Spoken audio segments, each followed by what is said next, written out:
On October 10th, 2003, Karen Pinnell was spending a Friday evening alone with her 2 cats at her apartment just outside of Tampa, Florida. Karen loved the Florida lifestyle, the beaches, scuba diving, nightlife, all of it. But the 39-year-old was happy to have some time alone at home by herself that night. She had a really early shift the following day as a customer representative at Tampa's busiest airport. So she just wanted to relax tonight and then go to bed early and get a good night's sleep. Karen grabbed her cell phone and ordered a pizza. Then she sat down on the couch, turned on the TV, and zoned out while she waited for her food to arrive. Karen was beautiful, with long, wavy brown hair and dark eyes. She was a former model and flight attendant who had always had more men chasing her than she knew what to do with. There were so many boyfriends, in fact, that Karen came up with nicknames like Car Guy and Dr. Pilot to help her friends keep the cast of characters straight. And Karen could get entire rooms full of people to burst out laughing whenever she talked about all these guys she had dated because she told great stories and had a great sense of humor. Karen's sense of humor made her perfect for her job at the airport, where she spent her days at work helping stressed-out travelers, and she always managed to do it with a smile on her face. But Karen's easy smile hid the fact that she was actually having a hard time in her personal life. 2 years earlier, Karen had been through a really bad divorce. Then, right after that, she had been diagnosed with multiple sclerosis, or MS for short, which is a debilitating disease that can lead to nerve damage, blindness, and even paralysis. And recently, Karen had begun having blackouts from her MS, and it made her worry about the future. She knew that her MS would likely only get worse. On the couch, Karen watched the end of a TV show. Then she stood up and walked outside to get her mail. She took a stack of envelopes out of the mailbox and then headed right back inside to the couch. As she sat there, she flipped through the envelopes and tossed all but one of them on the coffee table. Karen stared at the remaining envelope in her hand, and she could feel her shoulders tense up. It was a bill from her doctor's office. Karen opened the envelope and scanned over the bill. She almost felt like crying. Her health insurance did not fully cover the cost of the steroid injections she was getting for her MS, and so she owed her doctor thousands of dollars. Karen had gotten a judge to require her ex-husband to increase his alimony payments to help her pay her growing medical bills. But her ex-husband was still trying to fight the judge's ruling, so she wasn't actually getting any of the money that she really needed. She tossed the doctor's bill onto the table with the rest of the mail and tried her best to relax and keep watching TV. But she just kept thinking about her ex-husband, and that stressed her out even more. Karen had been married for 5 years to a handsome scuba diving instructor named Jeff. The first years of their marriage had been some of the happiest in her life, and there were still times when Karen wished that she and Jeff had never split up. But the court battle over the alimony payments had shown her an ugly side of Jeff. So Karen often tried to remind herself that getting divorced had definitely been the right thing to do.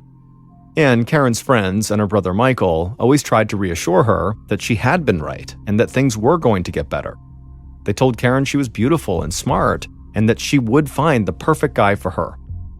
Karen appreciated her friends' and family's support, but she knew they were subtly trying to get her to date more respectable guys than some of the ones she had been involved with recently. A coworker had told Karen flat out that some of the guys she had dated seemed dangerous, especially the biker with a serious drug habit and a bad temper. Karen had always thought of herself as someone who could handle men. After all, she had grown up with 5 older brothers, and her mother had died when Karen was only a little girl. So Karen was used to being the only woman surrounded by men. But she knew her coworker was right about some of the guys she'd been seeing, and Karen worried that her confidence around men had made her overlook some of her recent boyfriend's red flags. In fact, the biker that Karen had dated had gotten violent with her on multiple occasions. He had screamed and shouted at Karen, and he had thrown things across the room at her. Karen had stood her ground and fought back when this happened, but of course it was a really bad situation. The sheriff's department had even been called 3 different times to break up domestic disputes between the couple. On the couch in her living room, Karen flipped through the TV channels and tried her best to push away thoughts of her ex-husband, her violent ex-boyfriend, and the huge medical bill she was facing. Her 2 cats hopped up on the couch and sat on either side of her. Karen lightly scratched their chins, and as she did and the cats began to purr, Karen felt herself start to calm down. But then her phone rang. Karen leaned forward, trying not to disturb her cats, and grabbed her phone off the table. She saw the caller's number. It was her latest boyfriend, a car salesman named Tim Permenter. Karen answered the phone, and Tim almost immediately said he wanted to drop by to see her. But Karen thought she knew what Tim really was saying, and frankly, she was not interested in having a romantic evening that night. She wanted to be left alone so she could watch TV, eat pizza, hang out with her cats, and then just go to bed. So she told Tim that she didn't have the energy to hang out with him that night, but maybe another time. A little while later, the doorbell rang. Karen thought her pizza had finally arrived, so she got up and went over to the door. But when she opened it, it was not the pizza guy, it was Tim. Karen was annoyed because she'd literally just told him that she did not want him to come over tonight. But Tim said he would not be there long, he was going to stay with friends in a cabin at a nearby lake, so he just wanted to drop by to check on Karen before he headed out. And he'd also brought a small gift because he could tell she'd been stressed out lately and he thought it might cheer her up. Tim handed Karen the gift. It was a calendar with pictures of kittens on it. Karen thanked Tim for the gift and she let him inside. They would sit and talk for a bit, and then eventually Tim would leave the apartment and drive off to meet his friends at the lake. At 9 a.m. the following morning, Tim called Karen from the cabin at the lake to check in on her. Tim knew she was working that day, but she usually could step away and chat for a few minutes. But Karen didn't answer the phone, and when Tim tried calling her again a couple of times, the calls all went straight to Karen's voicemail. Tim and Karen had met 3 months earlier, and Tim had basically fallen for her right away. Even just the way the two of them had actually met seemed like fate to Tim. Karen had been looking at a car at the Volkswagen dealership where Tim worked, but at the time she was working with another salesman. But when she came back to the dealership for a second look at the car, that other salesman was not working, so Tim took over. And he had sold Karen a new black Jetta and asked her out on a date that afternoon. Tim had been a regular at Karen's apartment ever since, and on days when they weren't going to see each other, they almost always talked on the phone. So that morning, Tim was a bit concerned that Karen hadn't picked up any of his calls or called him back. This just was not like her. But there was a chance that Karen was just really busy at work, so Tim called her work phone at the airport. But he quickly found out that Karen's coworkers were also very concerned about Karen. Karen had not shown up for work that morning, and she hadn't called in to say she wouldn't be there. Karen's coworkers said that was not normal at all because she was one of the most reliable people at her job. The second Tim heard that, he left his friends at the cabin, he jumped in his car, and sped to Karen's apartment. He knew something was wrong. When Tim arrived at about 10:30 a.m., he saw Karen's black Jetta still sitting in the driveway, which was strange. If she was home, why wasn't she answering her phone? Then Tim walked up to the front door, and he could see that it was open a few inches. Alarmed, Tim pushed the door the rest of the way in, stepped into the apartment, and yelled out for Karen. But the second he walked forward into the small dining room, he knew that Karen would not be answering back. Tim saw Karen lying on the floor in a pool of blood. Her upper body was covered with deep wounds, and when Tim touched her skin, Karen was cold. Tim grabbed his phone out of his pocket and dialed 911. His voice cracked as he told the dispatcher that he needed help right away. His girlfriend was on the floor, covered in blood. After Tim got off the phone, he just ran outside and began vomiting. A few minutes later, Tim was still bent over, struggling to catch his breath, when he saw two sheriff's deputies step out of their cruiser. Tim wiped his mouth and motioned the deputies over towards Karen's front door, and then he continued to throw up. After walking past Tim, one deputy went inside the apartment while the other brought Tim over to the cruiser to have him sit down inside and try to calm down. The deputy told Tim that he really needed to collect himself because soon they would need to question him about what happened. Tim nodded and then put his head in his hands.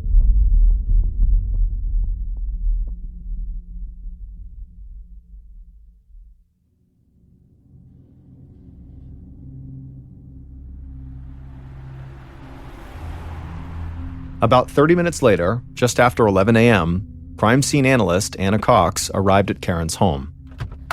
Cox went inside and saw the place was already crawling with police. She made her way through the crowded apartment to the dining room, and she saw that the walls were covered with blood spatter. She thought the pattern of the blood suggested there had been a struggle and that Karen had tried to escape from her attacker.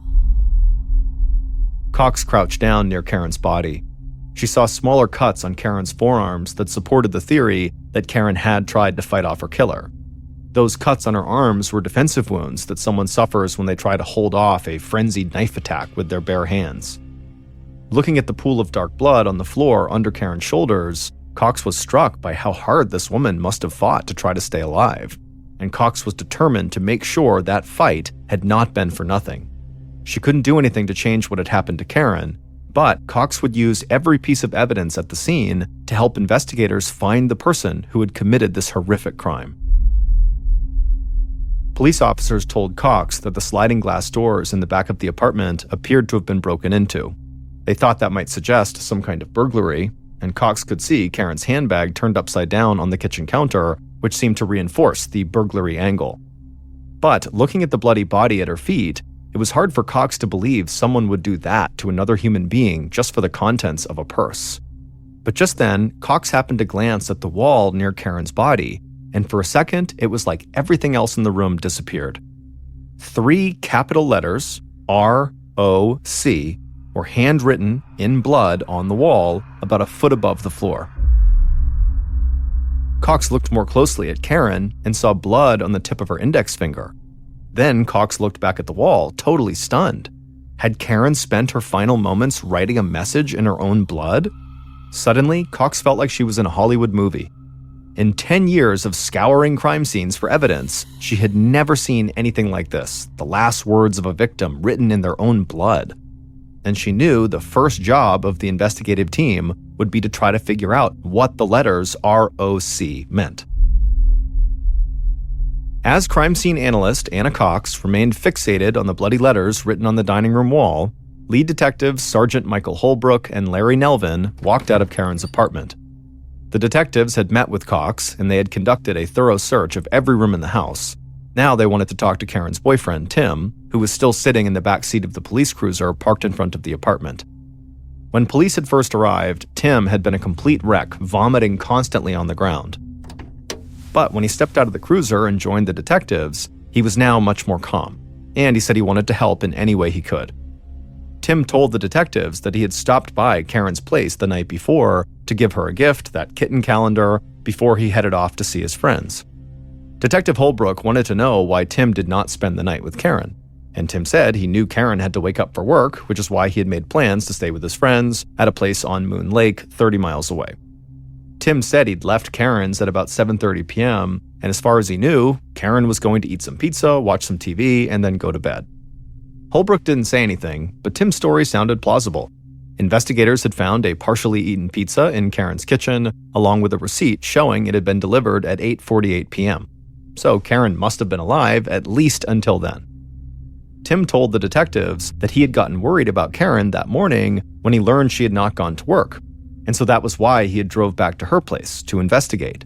And of course, that was when he made his horrifying discovery and called 911. The detectives asked Tim if there was any other information he could think of that might help their investigation. Tim thought for a second, and then he looked back up at the detectives and said there was something else they should know, but it really didn't have anything to do with Karen. Tim knew investigators would check into his own criminal record, so he wanted to be upfront with them. He said he had served time in prison for something stupid he'd done more than a decade earlier. He had gotten into an altercation with another guy, things had gotten out of control, and he and the guy ended up getting their guns and shooting at each other. Both Tim and the other gunman were wounded in this fight, and Tim was convicted of attempted murder. But Tim swore he was a new man now. He was a successful car salesman, a good friend, and he was very much in love with Karen. And he said investigators were more than welcome to search him, his house, take his computer, take his fingerprints, whatever they wanted to do. All he cared about was finding the person who did this to Karen. The detectives were kind of shocked by what Tim had just told them, but they thanked him for being so honest. Then they asked him who might have had a reason to hurt Karen. This time, Tim didn't need to think. He already had the answer. He said there were 2 guys the police had to talk to. The first was Karen's ex-husband, Jeff, who was locked in a court battle with Karen over alimony payments that he didn't want to make. And the second guy they needed to look at was one of Karen's ex-boyfriends, who had lived with her for a short time.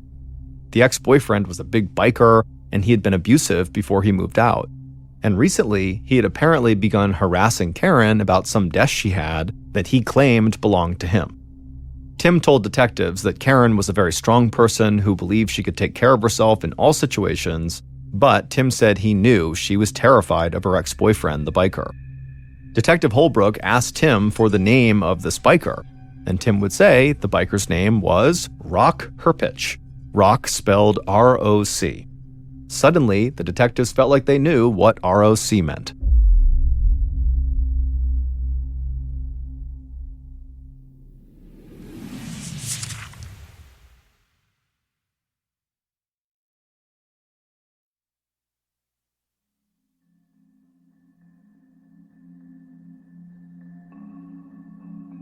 After crime scene analyst Cox learned about Karen's ex-boyfriend, who was named R.O.C. Rock, she told the detectives that she'd made another valuable discovery of her own. She had found that Karen had tiny bits of skin under her fingernails, likely from fighting off her killer. Tex had carefully pulled these skin fragments out with tweezers and put them in a sterile bag for analysis. And Cox told the detectives that she hoped DNA testing on these skin fragments at the lab would reveal the identity of Karen's killer. But while they waited for those test results, detectives Holbrook and Nelvin wanted to cover as much ground as they could. They had police canvass the neighborhood to try to find out if any of Karen's neighbors had seen or heard anything that seemed unusual. But unfortunately, nobody had seen anything suspicious on the night Karen was killed. So on October 12th, the day after Karen's body was discovered, members of the investigative team began checking where the different men in Karen's life had been at the time of the murder. One of Tim's friends confirmed that Tim had indeed spent the night in the cabin at Moon Lake, just like he said he had, and Karen's ex-husband, Jeff, sounded totally heartbroken when police told him that Karen was dead, and it turned out he had been on a scuba diving trip in Miami, 300 miles away from the crime scene. Investigators also discovered a strange coincidence. Karen lived a block away from a man suspected of robbing a bank just days before her murder. So police wanted to talk to the suspect, but they couldn't find him anywhere. And they wondered if the alleged bank robber's disappearance was somehow connected to Karen's murder. It seemed like a long shot, but they couldn't rule it out until they tracked this guy down. But even as the investigative team chased down these other potential leads, Holbrook and Nelvin stayed focused on Karen's former boyfriend, Rock Herpich. Finding Rock's name written in blood was enough to make him a suspect. But the more detectives learned about the 45-year-old biker, the guiltier he began to look. Rock worked at an auto body shop processing insurance claims. He spent most of his free time on the back of his Harley-Davidson motorcycle, and he seemed to pride himself on his bad boy image. Karen's family and friends said Karen had met Rock almost 2 years earlier, just after she was diagnosed with MS. And Rock had quickly become very important to Karen. He took her to doctor's appointments and he helped her with steroid injections. But the people closest to Karen were always uneasy about their relationship because Rock had a serious drug problem and a violent temper. And one of Karen's good friends at work said Karen would sometimes show up at the airport with unexplained bruises on her arms that she didn't want to talk about. The couple had gone through a bitter breakup 6 months earlier after Karen filed domestic abuse charges against Rock. But not long before her murder, Rock had gotten back in touch with Karen. He wanted her to give him an old desk he said he'd left at the apartment when he moved out, but Karen was adamant that the desk belonged to her. And so Rock's history of violence, this ongoing dispute over the desk, and Rock's name being scrawled in blood at the crime scene made Rock Holbrook and Nelvin's primary suspect. So, in the days following the murder, the two detectives took a ride to Rock's house, almost 100 miles south of Tampa, and they didn't let Rock know they were coming. When they got there, Rock was in his garage, and they could tell by the look on his face that he was not happy to see them. But the detectives told him they just needed to talk about a friend of his who was in trouble, and so Rock seemed to relax a bit. He led the detectives to his front porch, and they all sat down to talk. Detective Holbrook volunteered that the friend of Rock's who was in trouble was Karen Pinnell, and Rock reacted like he was not surprised at all. He asked what Karen had done to get herself in trouble this time, but Holbrook just looked at Rock and said, "Well, Karen's dead." Rock sat there for a moment in absolute silence. He looked stunned. Then Holbrook told Rock that Karen had actually been murdered, and at that point, Rock's eyes went wide. He now knew why the detectives were really there. Rock quickly admitted that he and Karen had a totally tumultuous relationship full of what he called rip-roarin' fights. But Rock said he had nothing to do with Karen's murder. He said he hadn't even seen her in person for 6 months, and he wasn't angry at her in any way. He had rebuilt his life and moved on. But when Holbrook asked where he was on the night of her murder, just a couple of days earlier, Rock couldn't come up with an answer. He said he would have to check a calendar to be sure. At this, Holbrook glanced over at Nelvin. They were both thinking the same thing. How could this guy not know where he was a couple of nights ago? Then Holbrook leaned forward in his chair, stared Rock down, and told him that his name, ROC, was spelled out in Karen's blood on the wall right next to her body. Rock stared back at Holbrook, but didn't say anything. The three men just sat there in total silence for what felt like several minutes. Finally, Rock looked like he snapped out of a daze, and he began talking really fast. He told the detectives he would waive his right to an attorney, they could take his fingerprints, he would submit DNA samples. He said he was willing to do whatever it took to clear his name because he did not do this. He did not kill Karen. The detectives took Rock up on his offer right away.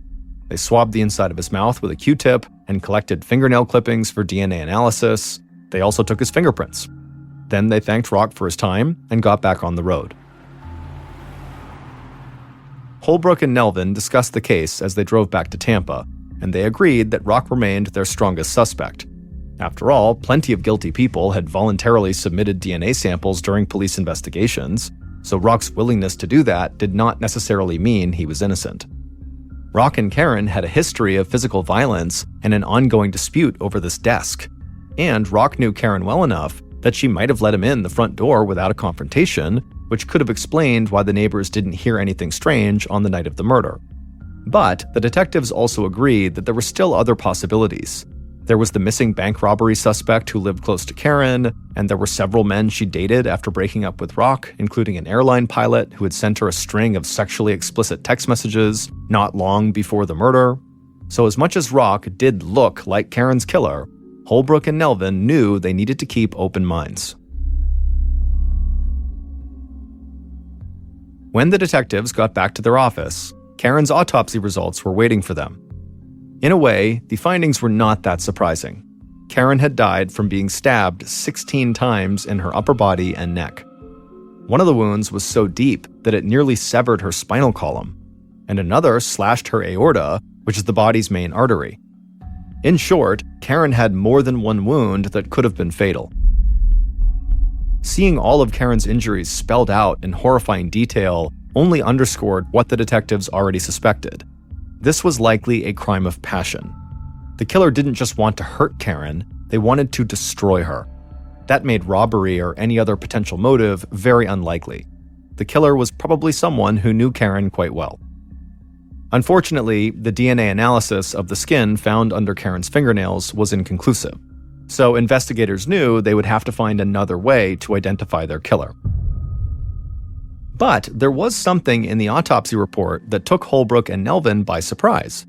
Karen, despite having ordered pizza, had no pizza in her stomach.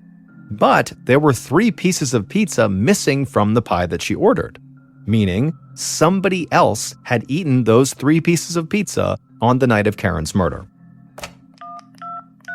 Detective Nelvin called the pizza shop and asked to speak with the delivery driver who had gone to Karen's on the night of her murder. And sure enough, the pizza guy told them that Karen was not alone when he'd gone to the door. He said he could see a man standing behind her, and the man looked angry.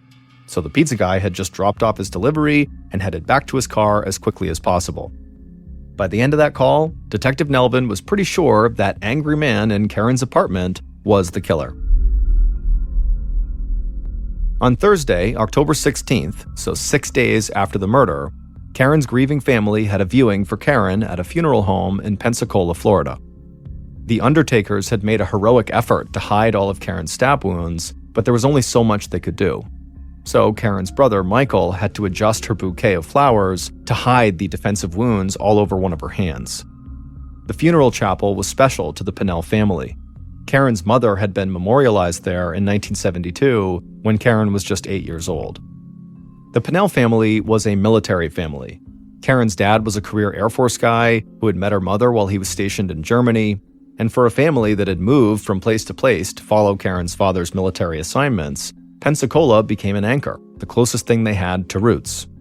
Karen's brother Michael said that even though Karen was the youngest of 6 kids, she was the glue that kept the family together as they moved from place to place.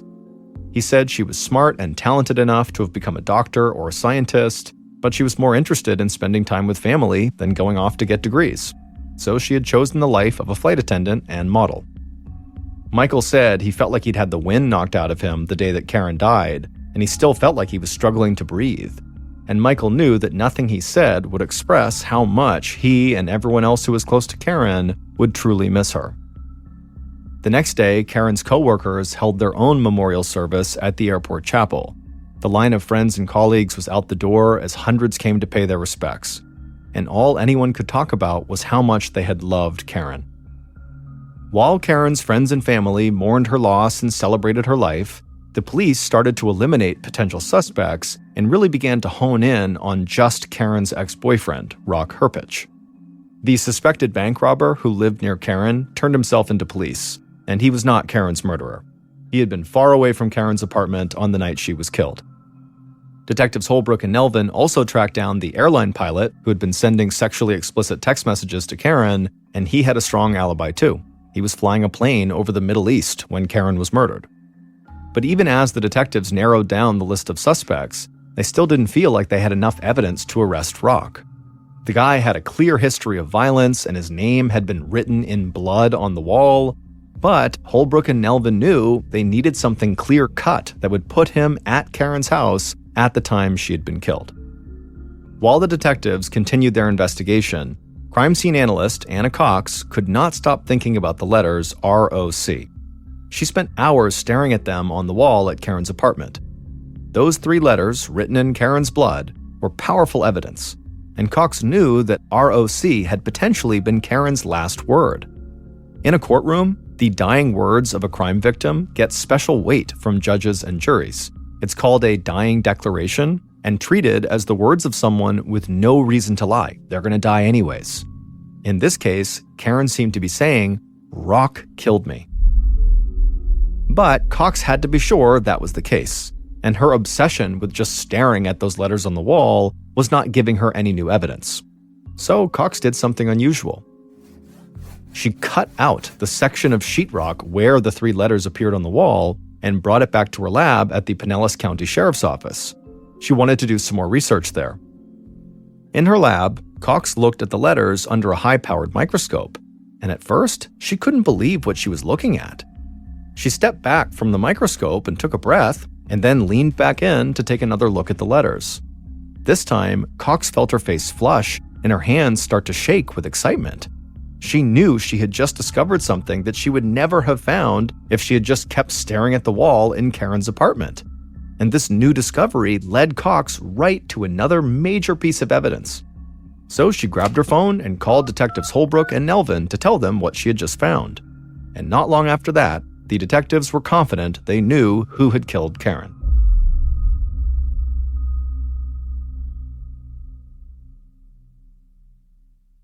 Based on Detectives Holbrook and Nelvin's investigation and the research conducted by crime scene analyst Anna Cox, here is a reconstruction of what police believe happened to Karen Pinnell.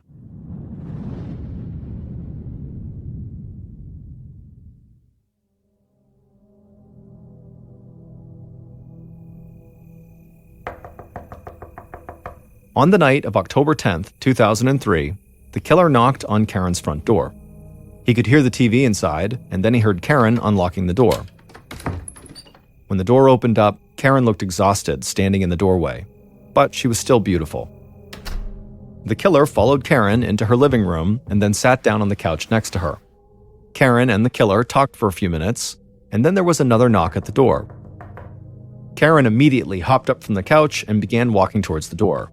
She was starving, and she figured her pizza had just arrived. The killer followed her to the door. Karen opened up the door and smiled at the pizza delivery guy, and the killer, who was right behind Karen, just clenched his jaw. He didn't want Karen to smile at anyone except for him. But the killer took a breath and tried to stay calm. A smile wasn't anything to get too worked up over. Karen paid the pizza guy, closed the door, and then carried the pizza into the kitchen and put it down on the counter. Meanwhile, the killer walked into the kitchen as well. And before Karen could even open up the pizza box, the killer said something to her that caused her to immediately turn around and snap at him. The killer snapped back, and pretty soon the two were arguing at a full volume. Finally, Karen told the killer to get out and never come back. But the killer just kept shouting and getting angrier and angrier. Finally, he pulled open a kitchen drawer and grabbed a knife. When Karen saw this, she screamed and took a few steps back and then lowered her voice and said, "Please, please calm down." But it was too late.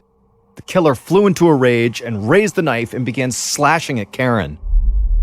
Karen immediately threw her arms up over her face to try to protect herself, but the killer just slashed right through her arms over and over again. And so finally, when Karen knew she couldn't fight her killer off, she just turned and ran out of the kitchen, a final attempt to get free and save herself.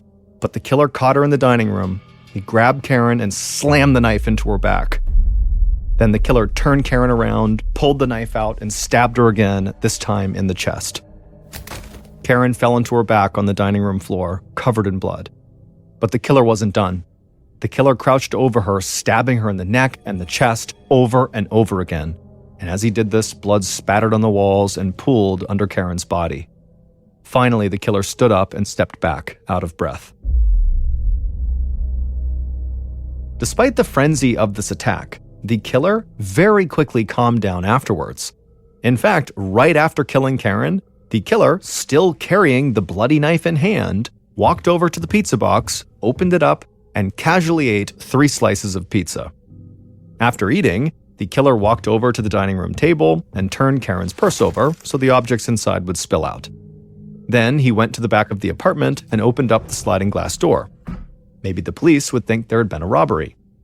Then the killer casually walked out of Karen's apartment, got into his car, and drove off.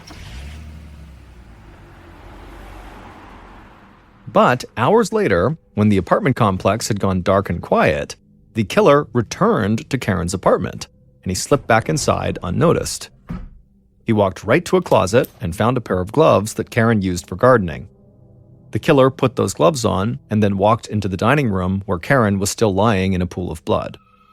The killer leaned over and then dipped one of his gloved fingers into the blood and then wrote the letters ROC on the wall. Then the killer dipped his finger in the blood again, and he smeared some of the blood onto Karen's index finger to make it look like she had written those letters on the wall. Then the killer walked out of the apartment again, got into his car, and drove to the lake house where he was staying with his friends. Karen's latest boyfriend, Tim Permenter, had brutally murdered Karen. And then he had gone back to the apartment the following day and pretended to be in shock when he discovered Karen's body and called 911. Tim and Karen's relationship wasn't anything like how he had described it to his friends and to the police. In fact, Karen's family had worried about her safety with Tim almost from the moment she met him in July of 2003. Karen's brother Michael said she had called him once to tell him that Tim had tried to choke her. Michael had urged Karen to file a police report, but she never did. Karen's coworkers said they too had become very concerned about Tim when Karen began coming to work in turtlenecks on several hot summer days. They feared she was hiding injuries on her neck inflicted by Tim, but Karen just wouldn't talk about it. And even though Tim told people he was still Karen's boyfriend at the time of her death, in reality, they had actually broken up 2 weeks before he murdered her.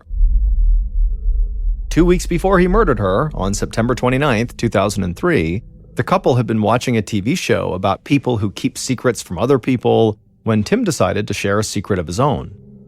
When Tim and Karen had met, he had told her that before he became a car salesman, he had been a Navy SEAL. But while they watched TV that night, he told her that that actually wasn't true. He said before he sold cars, he had actually been a pimp for a group of prostitutes, and he had served 12 years in prison for shooting a rival pimp. Tim even showed Karen the Florida Department of Corrections website that still had his face on it, along with details of his felony convictions and imprisonment. Karen had been totally shocked and repulsed by this confession and decided right then that she wanted nothing to do with him and told him he had to leave. But Tim wouldn't leave, so Karen had called 911, and police had eventually had to come to Karen's apartment to escort Tim out. In the days following their breakup, Tim had tried, without success, to win Karen back. He also had begun lurking near her apartment and going through her trash, and in doing that, he discovered that Karen was already dating other men. And this made Tim insanely jealous. And so, on October 10th, Tim showed up at Karen's house, even though she had just told him not to. Karen did let Tim inside, and she had tried to stay calm and polite, but Tim had become belligerent when Karen said she did not want him back in her life, and then Tim exploded into a rage, grabbed the knife in the kitchen, killed Karen, and tried to frame her ex-boyfriend, Rock, by writing his name on the wall. Detectives Holbrook and Nelvin had always considered Tim a suspect. As Karen's boyfriend and the one who found her body, he couldn't be overlooked. But believing that Karen had used her final moments to write ROC on the wall had put Rock at the top of the suspect list, not Tim. But then crime scene analyst Anna Cox had studied those letters in her lab, and Cox found two things that made her believe Rock was not the killer. Under a microscope, Cox discovered that the letters were written over blood that had spattered on the wall during the initial attack. But the letters didn't disturb that initial blood spatter at all, which meant the blood spatter that was already there had dried by the time the letters ROC were written over it. By Cox's calculation, the initial blood spatter would have taken at least 20 minutes to dry. That meant for Karen to have written those letters, she would have had to be conscious for at least 20 minutes after she was stabbed multiple times, and with the severity of the wounds Karen had suffered, that was extremely unlikely. Cox also confirmed that the letters on the wall were written by someone who was right-handed, and Karen was left-handed. That was something her family had told police during the course of the investigation. So Karen could not possibly have written those letters. It had to have been her killer. Cox called the detectives to let them know, and that was great news for Rock Herpich, because police did not believe Rock wrote his own name in blood at the murder scene.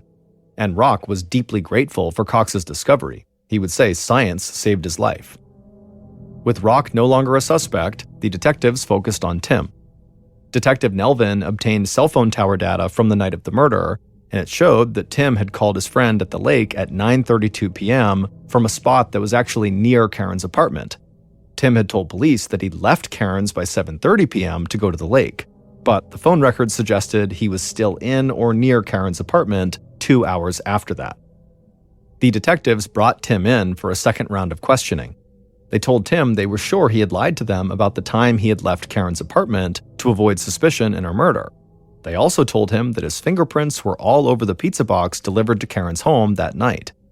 As the detectives continued to throw questions at Tim, he had no answers. He just sat there in the interrogation room covering his face for a long time. And Detective Holbrook said that when Tim did finally look up and look him in the eyes, it was like Satan had suddenly entered the room. Tim was ultimately convicted of murder and sentenced to life in prison without parole. Years after Karen's death, her brother Michael said publicly that he didn't want people to remember Karen just for her murder. He wanted people to remember her for who she was, an engaging, brilliant, beautiful woman. Growing up, Pauline Dakin always suspected that there was just something off about her family, and years later, she would find out she was right. In 1970, when she was 5 years old, her parents, Ruth and Warren, separated, and to Pauline, it wasn't that much of a shock because her father, Warren, was a heavy drinker and he was extremely violent. But after they separated and Pauline, her mother, and brother had moved into another house on the other side of Vancouver, Canada, Pauline noticed her mom started to act really anxious all the time, but she never knew why. When Pauline was 9, her mother told her and her brother that they were going to go on a vacation to Winnipeg, which is 1,000 miles away from Vancouver. And so they loaded up the van, they hopped in, and they drove all the way to Winnipeg. And when they got out, they went inside their new vacation home, and Ruth informed her children that they were actually never going back to Vancouver. And when Pauline and her brother said, "Why? Dad's still back in Vancouver. I want to see Dad." But Pauline said, "Sorry kids, this is the way it has to be, and when you're old enough, I'll explain everything."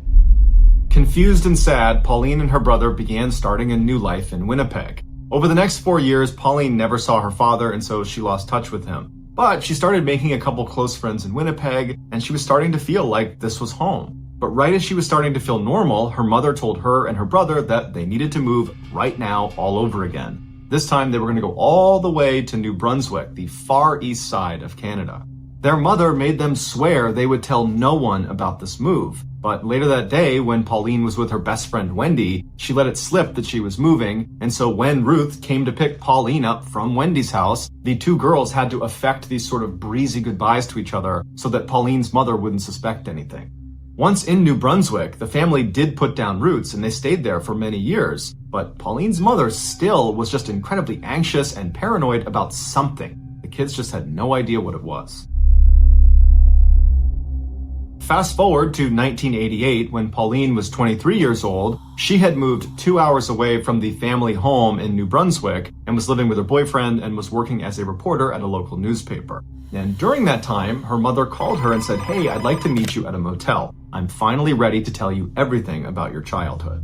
Pauline was really intrigued and excited. This was a conversation that was literally decades in the making. And so Pauline eagerly went to the motel. She saw her mother waiting outside, kind of pacing around, looking very anxious. And so she walks up to her mom and she waves and she's about to speak when her mother just looks up at her and puts her finger over her lips, telling her to be quiet. And then she jams an envelope into Pauline's hands. And on the envelope, it just says, "Don't say anything. Put your jewelry inside of this envelope. It's probably bugged. I will explain everything inside. Just please don't speak." And so now Pauline's really confused, but she did as she was told. She took her jewelry off, put it in the envelope, and gave it back to her mother. And then the two of them silently walked into the motel, into the room where Pauline's mother was staying. When they went inside, there was a man sitting in the middle of the room that Pauline immediately recognized. It was the reverend of their church when they used to live in Vancouver. His name was Stan Sears, and Pauline's mother had been his secretary the whole time they'd gone to that church. Pauline always knew her mother and Stan were close friends and in fact had kept in touch after they left Vancouver and were in Winnipeg and then New Brunswick. In fact, Pauline remembers periodically seeing Stan show up in Winnipeg and New Brunswick to visit with Pauline's mother. So it was a surprise, but not a total shock when Pauline's mother confessed to her that in fact she and Stan had fallen in love. And in fact, they had had a secret relationship from the time they lived in Vancouver. But this revelation was nothing compared to what Pauline heard next. Her mother explained that the reason they had to move so many times during her childhood was because Pauline's father, Warren, was actually a mobster and was a key member of an organized crime syndicate in Vancouver.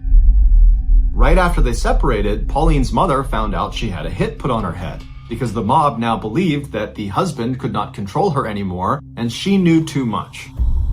Stan also found out that he had a hit on his head because Ruth discovered that the mob wanted to kill him too because they knew about their relationship. And then also, apparently Stan was counseling a man that was in his congregation that wound up being a mobster, and so the mob believed this man had given up critical information to Stan, making him even more of a liability. At first, Stan said he didn't believe any of this, but when he found out the man he had been counseling had been assassinated, he knew it was true. They decided not to tell the police and instead go into hiding together because Pauline's mother knew what happened to families that snitched on the mob. They were made examples of. And so when Pauline and her family moved to Winnipeg and then to New Brunswick, Stan actually moved there as well in tandem, which is why Pauline had seen him periodically showing up at their house to visit with Pauline's mother. Pauline was understandably completely shocked, but at the same time, she was kind of happy to have some sort of explanation for all the strange things that had happened in her childhood. And so over the course of the next several hours, Pauline sat in this motel room with her mother and Stan and asked them every question she could think of. And she discovered that whenever she came home from school and she found her mother furiously pulling all the food out of the fridge and the pantry, throwing it all away with no explanation, that was actually because they found out the mob had tried to poison them. Or the 6 different times Pauline was unenrolled from the school she was at and then moved to a different school across town, that was because there was a credible threat the mob had discovered where Pauline was going to school. And so by the end of the weekend, Pauline not only learned about this totally crazy past she had, but she also learned that she was still in danger. And so before Pauline headed back home, she asked her mother and Stan what she should do to stay safe. And Pauline's mother said, "Well, that's actually the reason we called you here now, because after all these years, we were just tired of being in hiding, and so we've already spoken to the authorities, and they've moved us into a special witness protection program for families connected to the mob." When you enter this program, it's referred to as entering the weird world, where basically you're not really safe, but you have agents that follow you around that are undercover that track what you're doing and make sure there's no assassination attempt on you. And before Pauline could even ask, her mother told her that as a measure of her and Stan entering the weird world, they asked that a couple of agents monitor Pauline and her brother, even though they didn't know they were being monitored. At this point, Stan reached forward with a radio and he said, here's a radio that actually broadcasts to the agents that are following you pretty much all the time. But you should only use it if you're truly in a desperate situation, because as soon as you call out for help, there are going to be people that are risking their lives to come save you. As Pauline is holding this radio, she looks at her mom and Stan and she says, well, what happened to Dad? Is he in jail? And at this point, Pauline's mother says, no, he's not. He's in the weird world too. And she handed Pauline a letter that was from her father addressed to Pauline, and it basically spelled out that he had been moved into the weird world and he was looking forward to Pauline joining them at some point when she was ready.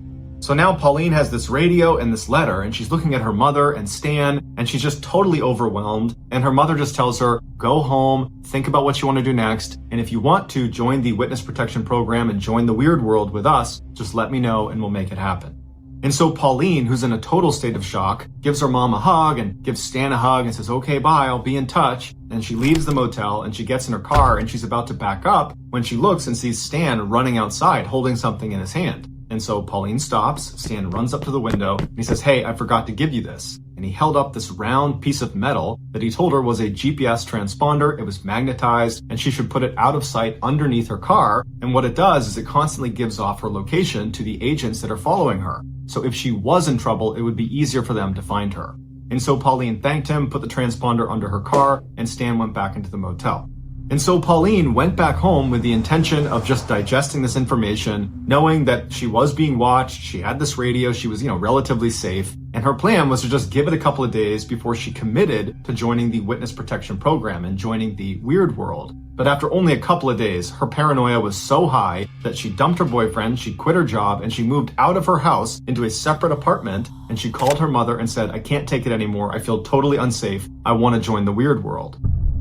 Her mother and Stan were delighted at her decision, but they told her it wasn't a simple process getting into the weird world, that a lot of people were involved in her basically giving up her old life and entering this new one. And so Pauline's mother told her that she would be in touch with one of her agents and they would contact Pauline when it was time for her to go.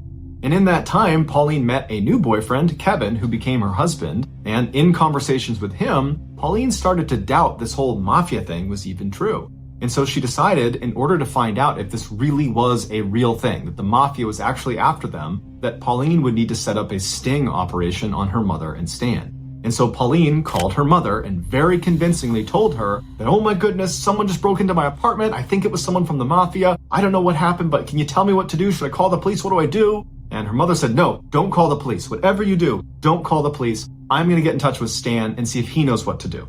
And just a couple of minutes later, Pauline's mother called back and said, okay, honey, I spoke to Stan and he spoke to the undercover agents that sit outside your house and have been watching you for all these years. And they said that, yes, unfortunately, not one, but 2 men from the mafia broke into your house today. But luckily, they went up, they grabbed them, they're in custody, so you're safe now. And Pauline said, Mom, I made that up. No one's been in my apartment. I've been here the whole day. I lied to you. No one broke in. And it was at this point that Pauline realized her mother and Stan had been living a lie since she was 5 years old. There was no mafia. Her father was not a mobster in some Vancouver crime syndicate. It was all made up. It would turn out Stan was suffering from something called delusion syndrome, where totally normal people that are totally lucid and have normal lives have one distinct delusion. And sometimes that delusion is not a big deal. But sometimes it is, like they believe the mafia is after them. And during his relationship with Pauline's mother, he passed on his delusion to her through something called folie à deux, which translates to madness for two, which is shared delusion syndrome, where someone who's delusional, who's a dominant personality, can pass that on to a subordinate personality. After confronting her mother and then also confronting Stan at a later date, neither of them said, this is a lie, you're right, you caught us, because they believed it, and they took to their graves the belief that the mafia was after them. Their biggest concern after Pauline said this isn't true was not that they had been exposed as potential frauds. It was that, oh no, Pauline's gonna expose herself to the mafia because she's not using her GPS transponder or her radio or living in the weird world with us. She's gonna get assassinated by the mafia. And so even though Pauline never got an apology from her mother or got to really talk about the insanity of this whole situation because, again, her mother and Stan took to the graves the belief that the mafia was in fact after them, Pauline ultimately made peace with the situation by writing a best-selling memoir called Run, Hide, Repeat. It is linked in the description below. Check it out.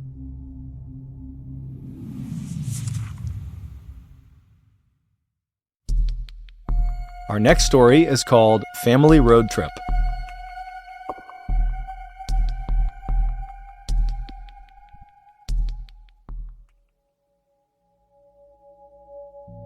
The Trump family were by all accounts a normal, hard-working household. 51-year-old Mark Trump and his wife, 53-year-old Kobe Trump, had established a successful red currant farm and earth-moving business at their property in Sylvan, which is just outside of Melbourne. Their 3 adult children, which were 29-year-old Rihanna, 25-year-old Mitchell, and 22-year-old Ella, all lived and worked with them at the farm. But their seemingly ordinary lives would change forever on Monday, August 29th, 2016. That day, without any warning, the family dumped their passports, credit cards, and cell phones on the kitchen table and ran out the front door, leaving it unlocked. They hopped into Ella's car and drove north. 30 kilometers into their journey, and it was discovered that the son, Mitchell, still had his phone. And so the others yelled at him to throw it out the window, and so he did. He chucked his phone out the window. The family drove all day and night until they reached a motel in the New South Wales town of Bathurst, 800 kilometers away to the west of Sydney. The following morning, Mitchell decided he did not want to be a part of whatever it was they were doing, and so he abandoned his family and began heading home. The remaining 4 family members did not go after Mitchell. Instead, they just piled back in the car and drove east to a popular tourist destination called the Jennelin Caves. It was there that the 2 daughters, Rihanna and Ella, decided that they also did not want to be a part of whatever it was they were doing, and so they snuck away from their parents and stole a car and began heading home. The parents, after realizing their daughters had now left, did nothing. They did not go after them. The 2 sisters drove south to the town of Goulburn, where they called the police to report their parents missing.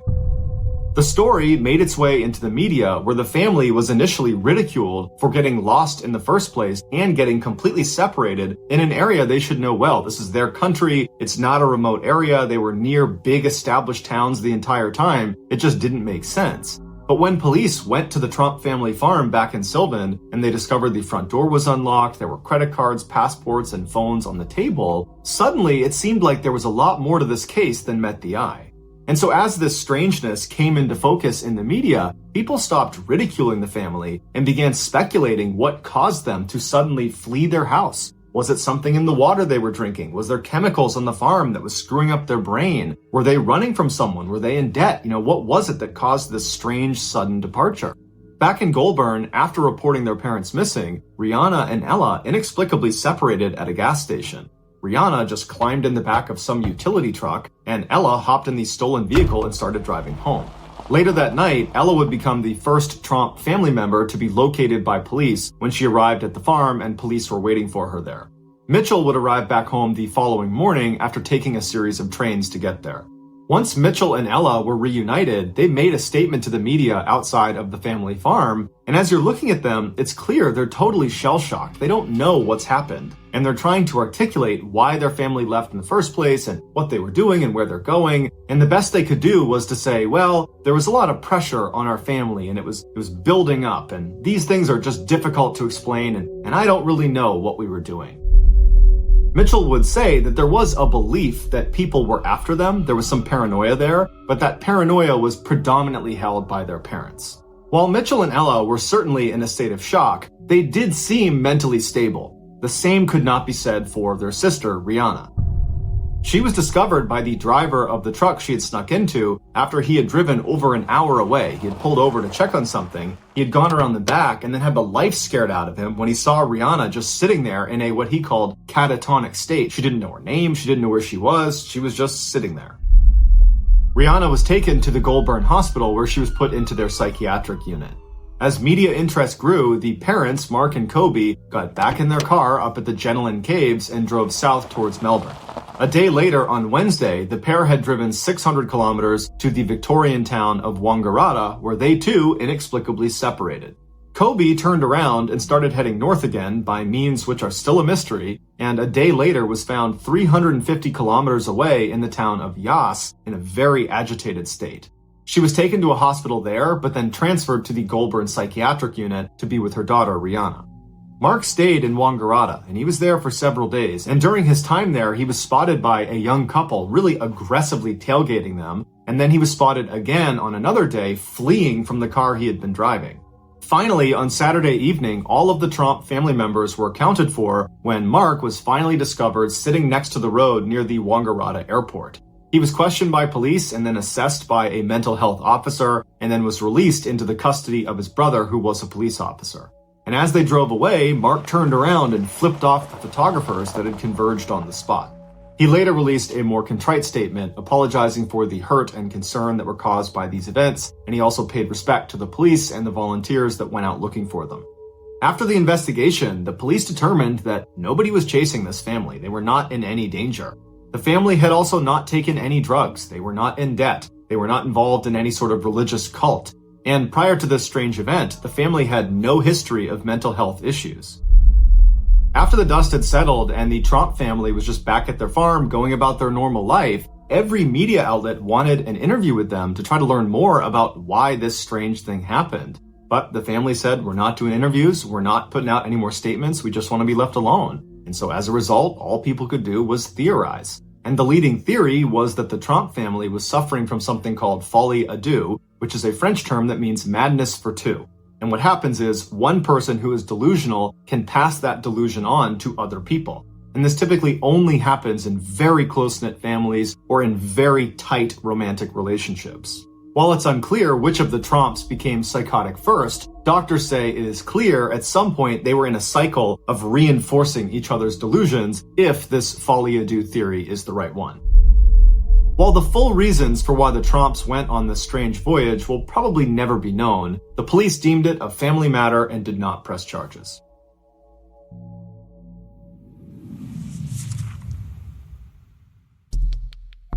The next and final story of today's episode is called Madness.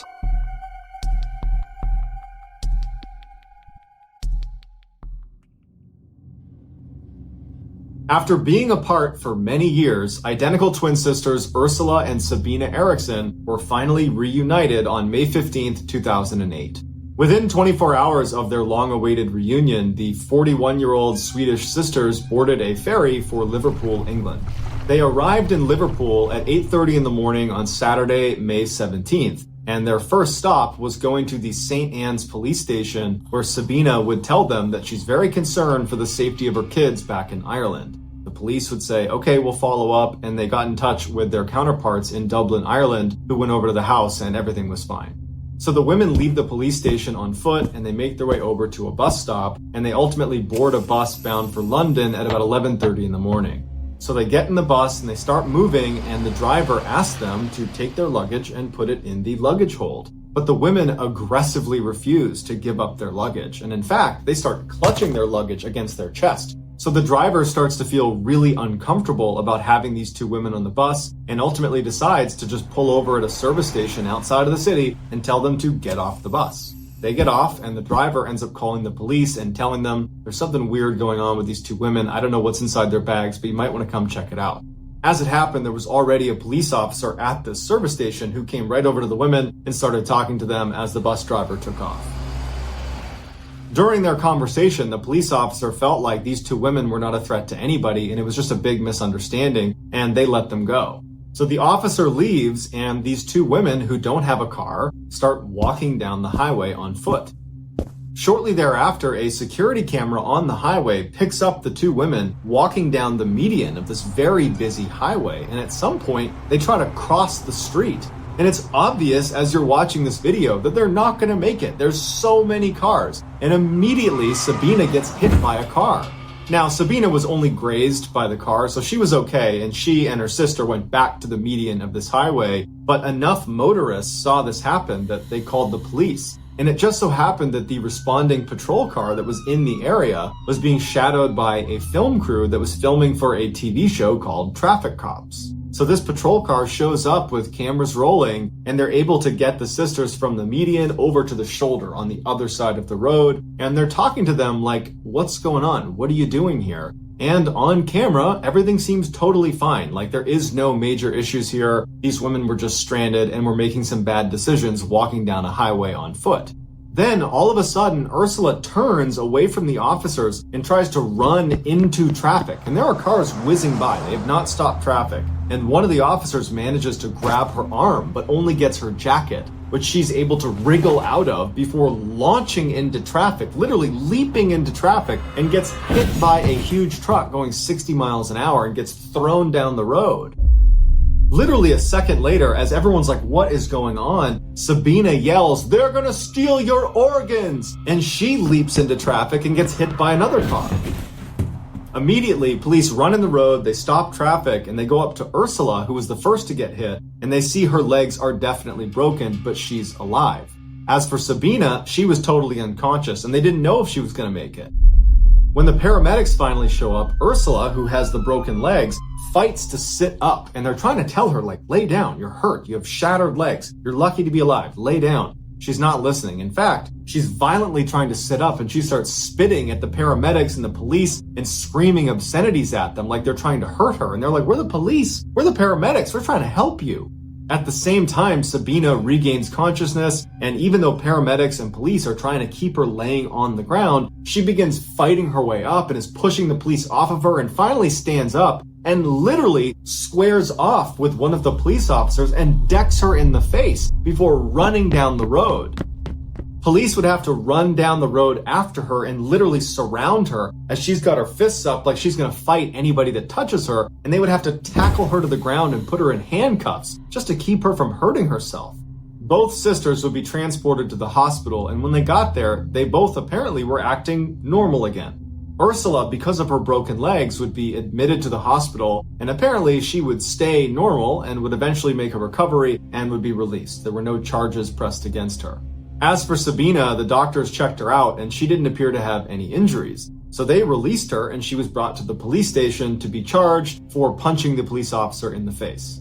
That day, Sabina would plead guilty to her charges and would be sentenced to 1 day in custody that she served that night. The next day, she was released. So Sabina leaves the police station on foot, and later that night, she's walking down the road when she sees two men walking towards her who were named Glenn and Peter. She stops them and she says, hey, I'm looking for a bed and breakfast. Are there any good ones nearby? And Glenn would say, it's funny, I own a bed and breakfast. You can stay at mine. Initially, Sabina seemed hesitant, like perhaps this was a trap, but ultimately she agrees and the three of them go back to Glenn's B&B. Once they got there, Sabina apparently was constantly looking out all of the windows, acting very paranoid, and then at one point she offers the men a cigarette, and the men accept, and she hands them their cigarette, and she's about to light their cigarettes when she suddenly snatches them out of their mouths and says, oh, these might be poisoned, and she throws them in the trash. Just before midnight, Peter leaves, and Glenn and Sabina go to sleep in their respective rooms. The next day, Glenn gets up to make tea and food for Sabina, who's downstairs in the kitchen, but Glenn realizes he's out of tea bags. So he goes outside and he hollers to his neighbor Frank and says, hey, can I borrow some tea bags? Frank gives him the tea bags. Glenn goes back inside. About a minute later, Frank recalls seeing Glenn stagger out of the B&B, clutching his stomach, screaming, she stabbed me. And apparently his last words were, Frank, take care of my dog, before he ultimately died. Frank immediately calls the police, and Sabina immediately leaves the B&B and takes off running. She gets to a highway and she's running along the side of this highway, and a motorist named Josh sees Sabina running, and she's clutching a hammer that she's repeatedly hitting herself in the head with as she's running. Josh drives well past her and gets out to try to intercept her, but as she's running past him, she pulls a roof tile out of her pocket and throws it and hits Josh in the head. She runs past Josh, who's now clutching his head and can't stop her. She gets to this bridge that overlooks another road, and she leaps off. It's 40 feet to the ground, and when she hits the ground, she breaks both ankles and fractures her skull, but she lives and narrowly escapes being hit by another car. Eventually, police and paramedics are called who transfer Sabina to a hospital where she once again is acting totally normal. Nothing like the crazy person that killed Glenn or was throwing roof tiles just hours earlier. Sabina would ultimately be arrested for murdering Glenn, and she would plead guilty to manslaughter. But she gave absolutely no explanation of why any of this happened. It was like she didn't understand and was a different person now. The defense claimed that although Sabina certainly killed Glenn, she should have diminished responsibility because she was suffering from a condition known as folie à deux. And amazingly, the prosecution accepted this claim and they only gave Sabina 5 years for her crimes. Sabina would serve her 5-year sentence and was released in 2011 and to this day is a free woman.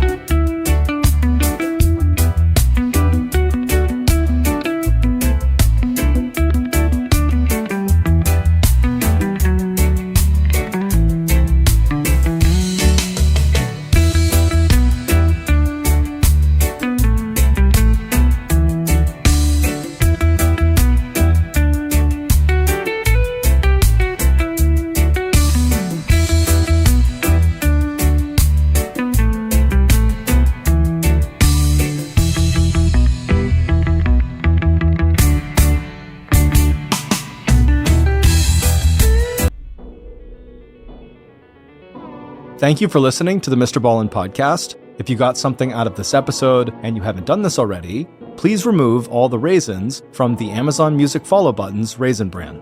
This podcast airs every Monday and Thursday morning, but in the meantime, you can always watch one of the hundreds of stories we have posted on our main YouTube channel, which is just called MrBallen. We have a registered 501c3 charitable organization called the MrBallen's Foundation that honors and supports victims of violent crime as well as their families. Monthly donors to the MrBallen's Foundation Honor Them Society will receive free gifts and exclusive invites to special live events. Go to